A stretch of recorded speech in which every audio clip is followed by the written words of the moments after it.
En la presente conferencia abordaremos el tema de los microplásticos y el problema que ellos representan para el medio ambiente, especialmente para los ecosistemas acuáticos.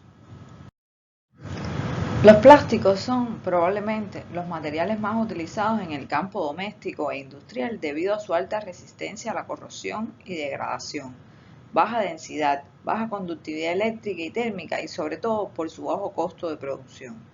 Sin embargo, mientras algunos desechos plásticos se reciclan, la mayoría acaba en el medio ambiente a través de vertederos o procesos de agricultura. Las ventajas que ofrecen los plásticos son también las causantes de sus problemas.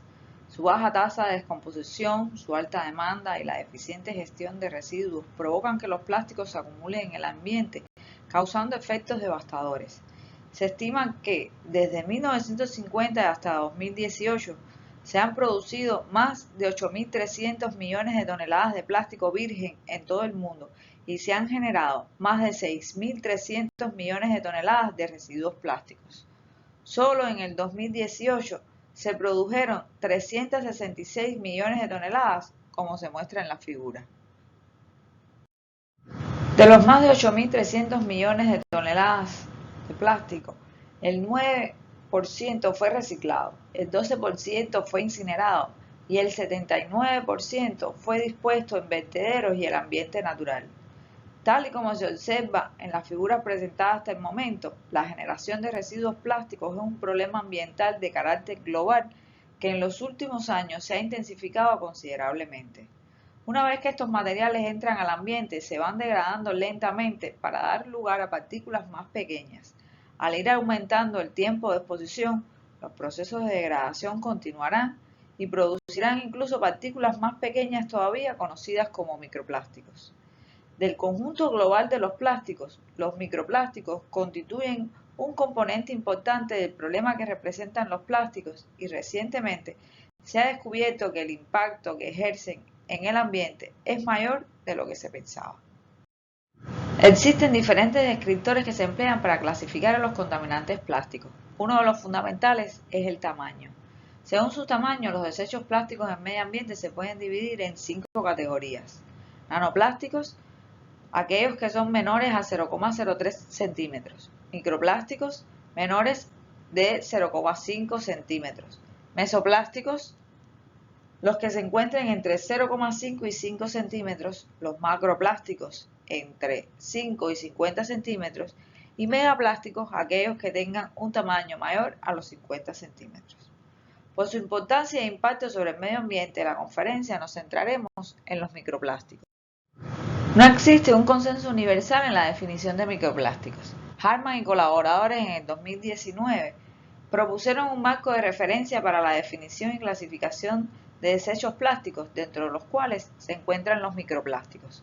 Sobre la base de criterios físico-químicos, estos autores consideraron conveniente denominar microplásticos a objetos cuyo ingrediente esencial son polímeros sintéticos o polímeros naturales altamente modificados que al encontrarse en el medio ambiente son sólidos e insolubles a 20 grados, cuya mayor dimensión se encuentre en el intervalo de 1 micrómetro a 1000 micrómetros.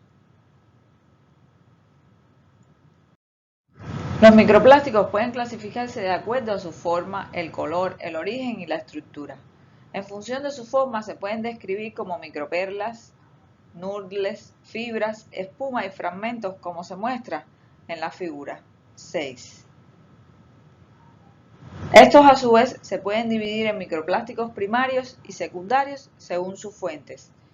Los primarios se producen en el medio ambiente principalmente a partir de la liberación directa de productos que contienen microplásticos, como la preproducción de microplásticos pellets que se utilizan para producir productos de plástico y microperlas de plástico como aditivo en productos de cuidado personal, como por ejemplo limpiadores de manos y faciales, pastas de dientes y cosméticos. Los microplásticos secundarios son fragmentos de plásticos derivados de la degradación de productos plásticos más grandes, como por ejemplo cuerdas, embalajes y ropa. La composición de los microplásticos también es importante para su clasificación y el análisis del impacto que tienen sobre el medio ambiente. Los polímeros que componen los microplásticos son los mismos que componen los plásticos. Aunque en la industria los términos polímero y plástico se utilizan indistintamente, estrictamente hablando, solo los polímeros que se pueden fundir por un aumento de temperatura son llamados plásticos. Entre los plásticos de mayor producción se encuentran el polietileno, el polipropileno, el policloruro de vinilo, el poliestireno y el politereftalato de etileno, cuyas estructuras se presentan en la figura, siendo estos los de uso común. De cualquier modo, es casi imposible que nos topemos con plásticos compuestos exclusivamente por polímeros puros. Esto es debido a que en el procesamiento de los polímeros se añaden aditivos para modificar las propiedades y hacer del plástico un producto más funcional. Los microplásticos suponen un gran riesgo medioambiental, ya que producen una contaminación invisible, es decir, un tipo de contaminación muy abundante en los distintos hábitats, tanto acuáticos como terrestres, pero casi imposible de detectar a simple vista. Los microplásticos se han convertido en un contaminante emergente presente en muchos ecosistemas, entre los que se encuentran los medios acuosos, ya sean de agua dulce o salada. Estos microplásticos pueden llegar a través de una contaminación deliberada o accidental a través de diversos medios, entre los que destacan el aire o los ríos. De todos los desechos microplásticos, se ha observado que el 80% proceden de fuentes terrestres como la basura de playa, mientras que el porcentaje restante viene de desechos plásticos marinos como la industria pesquera. De ellos, se ha detectado que la mayoría de las partículas microplásticas encontradas en ambientes tanto terrestres como de agua dulce o salada son microfibras sintéticas. La localización de los microplásticos en los medios acuáticos va a depender de características como la superficie del agua, la profundidad, el viento, las corrientes y la densidad de las partículas, mientras que su cantidad dependerá también de la cercanía a núcleos urbanos, la población que presente, entre otros. Además, dependiendo de la densidad de las partículas, se encontrarán flotando o depositadas en el fondo de los mares, es decir, partículas con una densidad mayor a la del agua salada o recubiertas con biota unida a ellas serán depositadas en el fondo, pero si la densidad es menor o no tienen nada unido, flotarán. La mayoría de los estudios sobre microplásticos han sido realizados en los océanos. Se han encontrado microplásticos en agua superficial, fondo oceánico y zonas costeras de diversas partes del mundo, que incluyen océanos en los que el ser humano no transita frecuentemente, como los océanos Ártico y Antártico. En algunas zonas de alta acumulación, los microplásticos han alcanzado una concentración de hasta 1.300 partículas por kilómetro cuadrado. Lo sorprendente de esto es que las cantidades de desechos plásticos en la superficie del mar son sustancialmente inferiores a las cantidades estimadas. En un inicio se atribuyó este acontecimiento a la transferencia de plástico de la superficie hacia el fondo del océano. Sin embargo, ocurre que la densidad de una parte importante de los plásticos es menor a la del agua salada y debido a este hecho debería flotar. Otras hipótesis indican que la densidad de los microplásticos se vería incrementada por la degradación ocasionada por la radiación UV o el crecimiento de materia orgánica sobre la superficie del microplástico. Este último fenómeno es conocido como bioincrustación y es el que expertos consideran como el más probable. La distribución de los microplásticos en los diversos sistemas se encuentra dominada por las variables de densidad del microplástico, ubicación de las fuentes de emisión, corrientes oceánicas y mareas. Dado el interés en conocer el mecanismo de ingreso de los microplásticos a los océanos, el estudio de estos residuos en ríos ha recibido mayor atención en los últimos años. Los microplásticos se han detectado ampliamente en sistemas de agua dulce a través del mundo, incluyendo Asia, Europa, Norteamérica y África. La abundancia y distribución de microplásticos en ríos y lagos dependerá de la población humana, densidad, proximidad a centros urbanos y condiciones hidrológicas y meteorológicas. En un estudio realizado en Wuhan, China, la mayor concentración de microplásticos se encontró en la superficie del agua de los lagos Bei y Huangzi de esta ciudad, con más de 8.955 partículas por metro cúbico. Ambos lagos están ubicados en el centro de la ciudad y rodeados de zonas residenciales densamente pobladas, por lo que las actividades antropogénicas probablemente contribuyen al aumento de la concentración de los microplásticos en estos lagos. En otras investigaciones se ha calculado que el río Danubio llega a descargar en el Mar Negro la enorme cantidad de 4,2 toneladas de plásticos entre 0,5 y 50 milímetros de tamaño. Los sedimentos de agua dulce son también sumideros importantes de microplásticos y se han usado como medio ambiental para la investigación de la contaminación por microplásticos. Un gran número de estudios muestran que los microplásticos están presentes en sedimentos de agua dulce por todo el mundo. Por tanto, se debe prestar atención al papel de los sistemas de agua dulce como rutas de transporte de microplásticos a los océanos. Las plantas de tratamiento de aguas residuales se consideran una fuente importante de microplásticos en ambientes acuáticos, aunque la presencia de estos contaminantes en agua potable se ha estudiado en menor medida. Se han realizado estudios que validan estos planteamientos. Mintenin y colaboradores en el 2019 muestrearon el agua pura y tratada en plantas de tratamiento de agua potable. Eligieron 5 plantas de tratamiento en Alemania. Para ello, analizaron el agua cruda en la entrada de la planta y se tomaron muestras del agua potable en la salida de la misma. Además, seleccionaron un hogar de consumidores en el sistema de distribución de cada planta, donde se tomaron muestras de agua potable en el medidor de agua y en un grifo de agua convencional. Se detectaron microplásticos en 10 de las 24 muestras de agua con una concentración promedio en el agua pura de 0 a 7 partículas por metro cúbico y en el agua tratada de 0,7 partículas por metro cúbico. Estos resultados son muy importantes y tienen una repercusión directa en la salud. Se plantea que el rango de tamaño de las partículas de microplásticos, entre 50 y 150 micrómetros, conduce a su bioacumulación en los organismos con un posible riesgo a la salud humana. El efecto y la presencia de microplásticos en alimentos envasados en plástico ha recibido menos atención que el impacto de estos sobre el medio ambiente, exceptuando el agua embotellada. Se ha demostrado en numerosos estudios que el agua embotellada es una fuente de ingesta directa de microplásticos a través de alimentos envasados en plástico. En un estudio realizado por Mason y colaboradores en 2019 en agua embotellada para la búsqueda de microplásticos en 19 localizaciones diferentes de 9 países, se encontró que el 93% de las botellas analizadas presentó indicios de la presencia de microplásticos.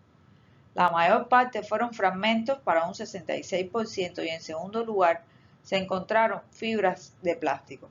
Las marcas de agua analizadas fueron muy diversas, como por ejemplo Bisleri, Nestlé, Danone, Gerolsteiner, entre otras.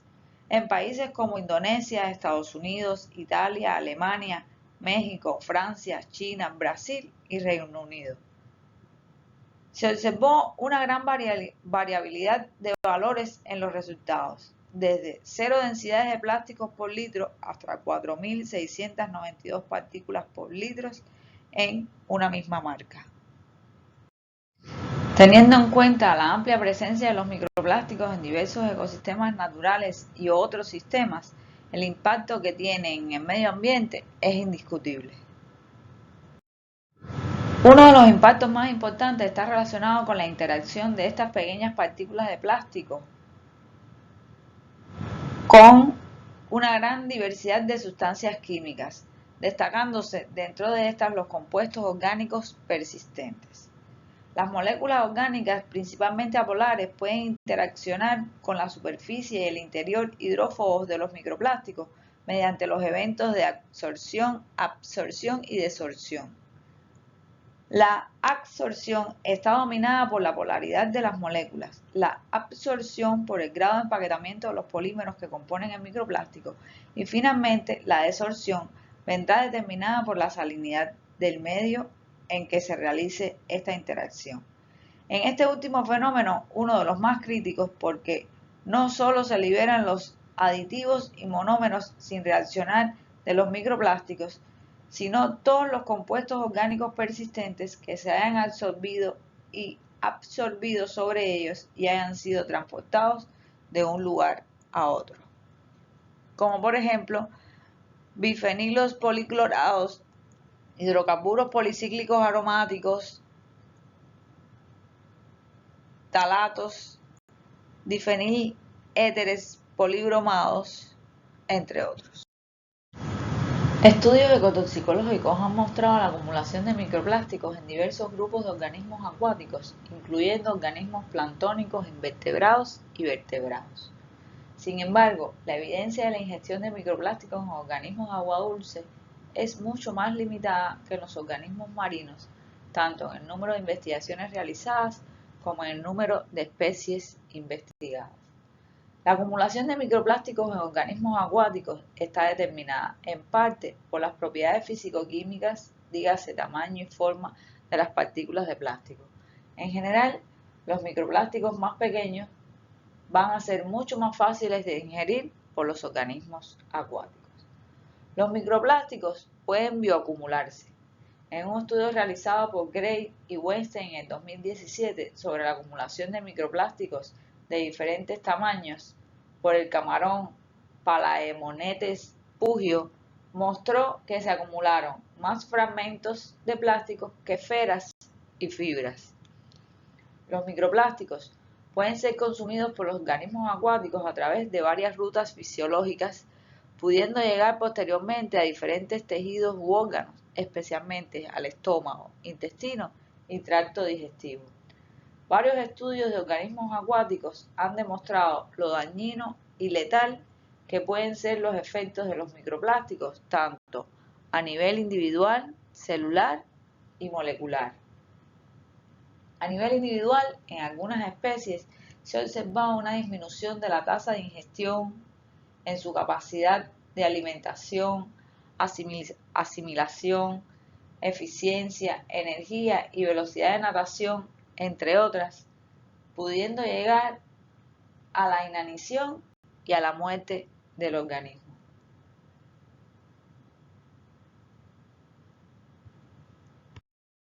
Es importante destacar que los microplásticos, en su trayectoria desde las fuentes principales a los medios marinos, pueden absorber en su superficie distintos tipos de moléculas, entre las cuales destacamos contaminantes, monómeros y aditivos plásticos, además de ser capaces de formar biopelículas de microorganismos en la superficie del microplástico. La unión de las distintas sustancias provocará la actuación de los microplásticos como vectores de sustancias químicas tóxicas, pudiendo llegar a los distintos organismos a través de la cadena trófica, provocando consecuencias perjudiciales en la salud no conocidas al 100%. El impacto de los microplásticos no solo va a ser en los ecosistemas acuáticos y la biota presente en estos ecosistemas. Estas pequeñas partículas de plástico también van a tener un impacto en los suelos. Como se muestra en la figura, el plástico se rompe en pequeñas partículas que acaban en el suelo, dispersándose y reaccionando con otros contaminantes para transferirse finalmente a lombrices de tierra, plantas y los microorganismos presentes en el suelo. Los microplásticos pueden llegar a los suelos a través de diferentes vías. Una de ellas es cuando son directamente transferidos al suelo mediante la aplicación de fibra sintética que contiene lodos de plantas depuradoras o sedimentos plásticos de los productos de cuidado personal.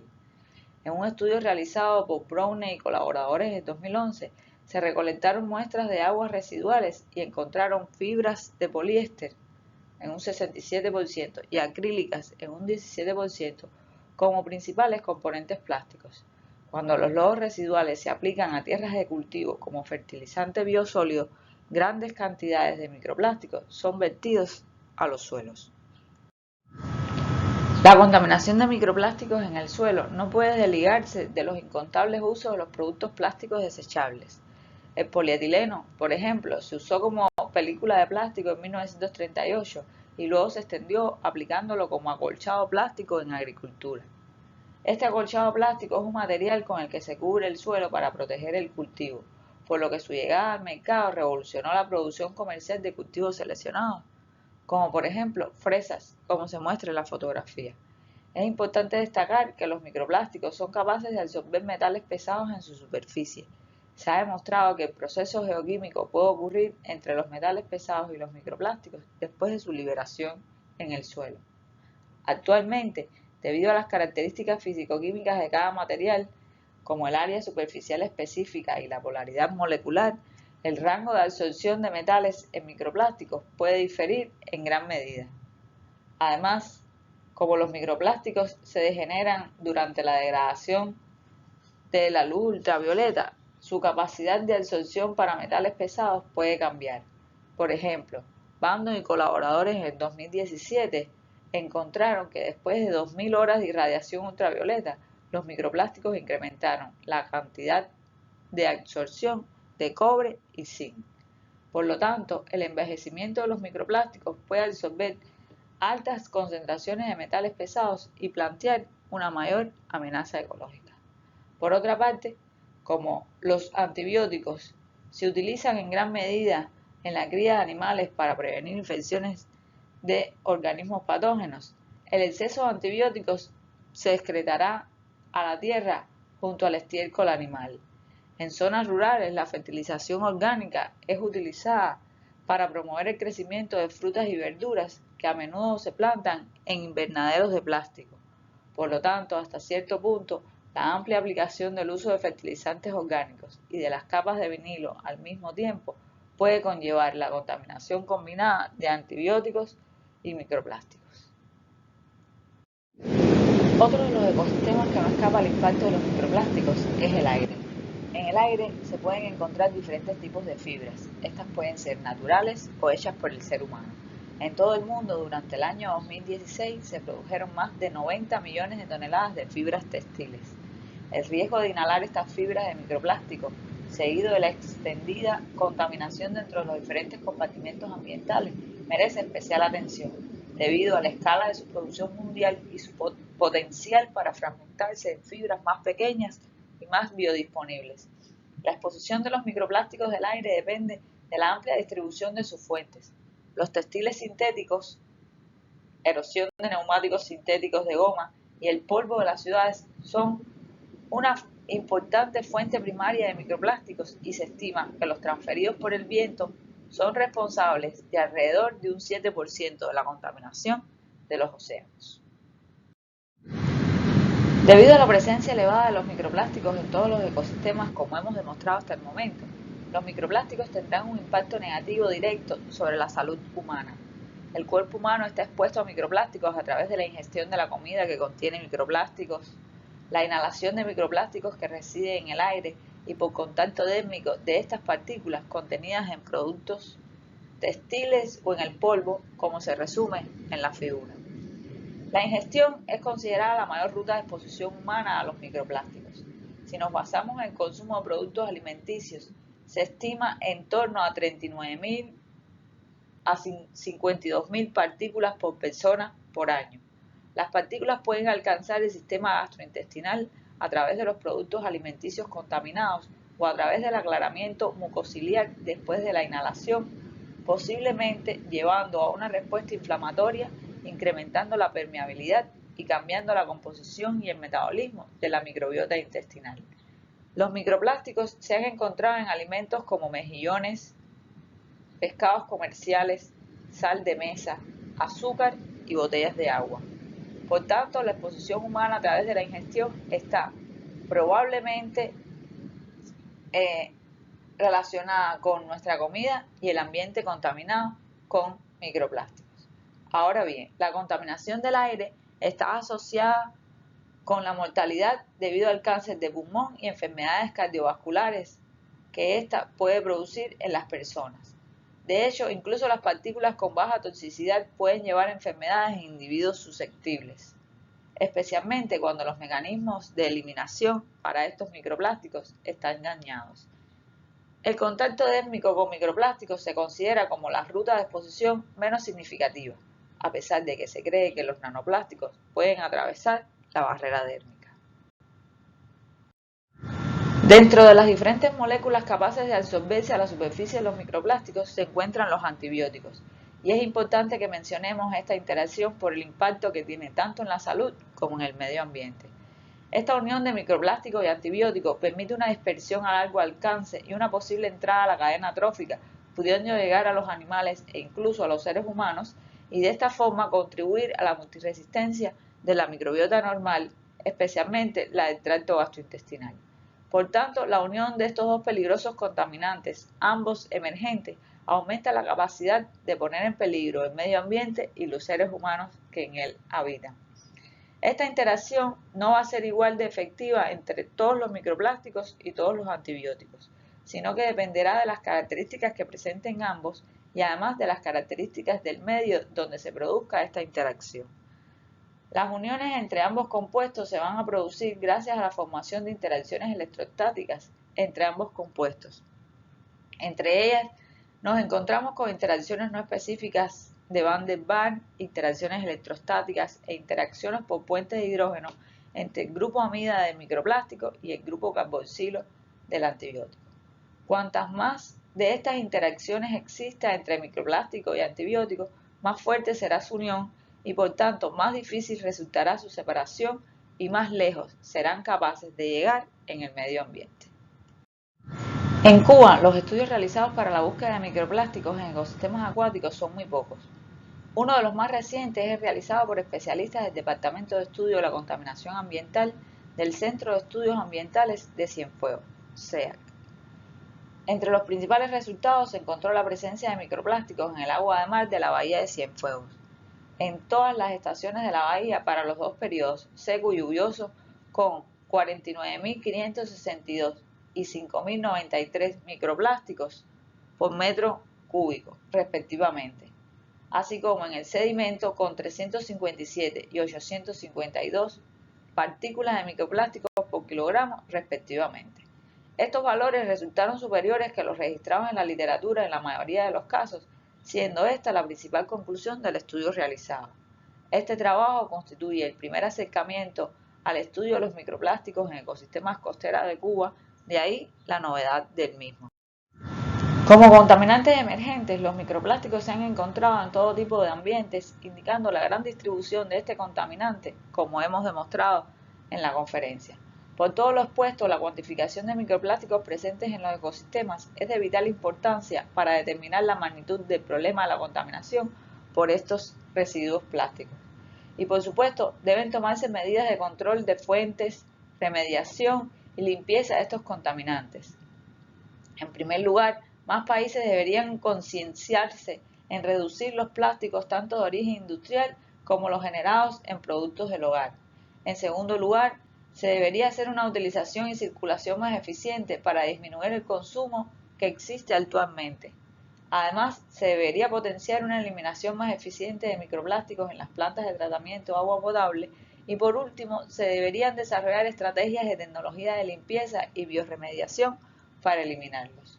Por lo tanto, si no se toman medidas, el consumo de plásticos seguirá en aumento y como consecuencia, la contaminación por microplásticos provocando daños muy severos en el medio ambiente y en la salud de la población.